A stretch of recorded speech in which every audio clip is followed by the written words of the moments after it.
Dernier point sur le dénombrement, la combinatoire, c'est les combinaisons et les coefficients binomiaux. Dans les faits, ce sera vraiment ce qui intéressera le plus dans les exercices. Donc, qu'est-ce qu'on définit? Alors, de la même manière qu'on définit un K-arrangement, on va définir une K-combinaison d'un ensemble E de cardinal n. Alors, dans ces cas-là, il faut que K soit inférieur ou égal à n. Hein. Une K combinaison, c'est une partie de E de cardinal K.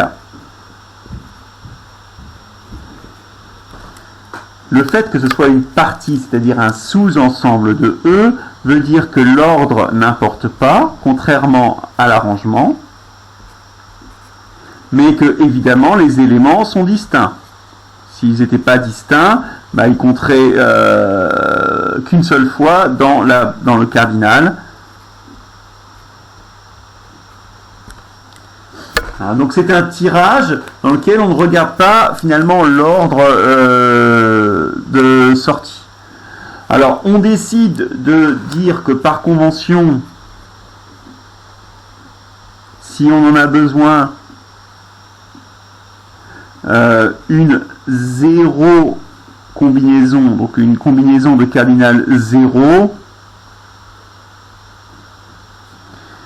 c'est l'ensemble vide. Bon. Tout ça nous permet de définir le coefficient binomial.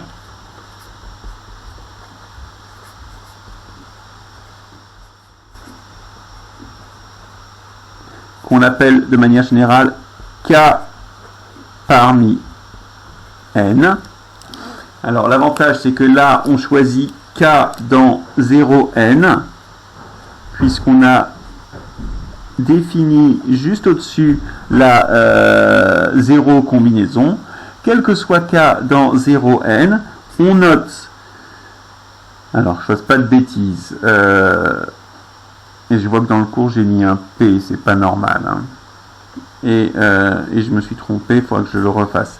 C'est K parmi n, hein, là on lit ça, c'est factoriel n sur factoriel K, factoriel n moins K. Je vous envoie le cours tout à l'heure, parce qu'il y a au moins une erreur. Voilà, donc ça c'est le nombre de façons, le nombre de combinaisons K. C'est-à-dire le nombre de façons que l'on a de choisir K éléments parmi n.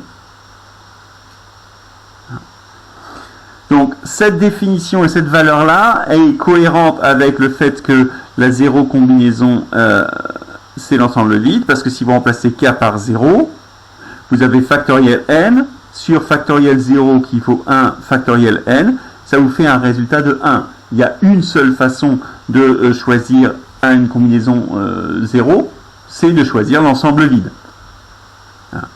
Une autre convention qui parfois peut servir dans les calculs, même si on évite de l'utiliser, si K est strictement plus grand que n, on pose que K parmi n, c'est 0. Il n'y a aucune façon de choisir au-dessus d'avoir plus d'éléments qu'il n'y en a au final. Alors dans le cours, vous avez le principe de l'arbre binaire qui consiste à dire, bah voilà, on compte hein, le nombre de K, et évidemment, ce que l'on a, c'est qu'on a un certain nombre de propriétés de ces coefficients binomiaux.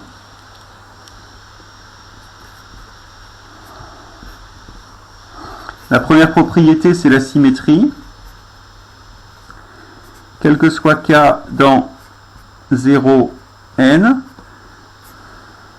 choisir K parmi n, c'est la même chose que choisir n-k parmi n?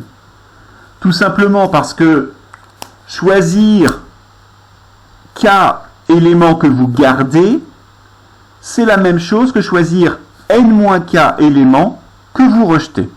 Hein, ça, c'est la démonstration qu'on appelle combinatoire, et on peut vérifier que, de toute façon, si on change, hein, ça va changer la place du n-k et du k ici, mais la valeur est la même.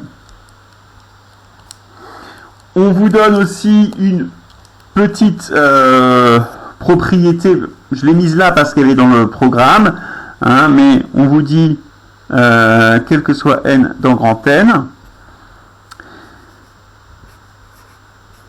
sigma pour k égale 0 à n des k parmi n, c'est 2 puissance n.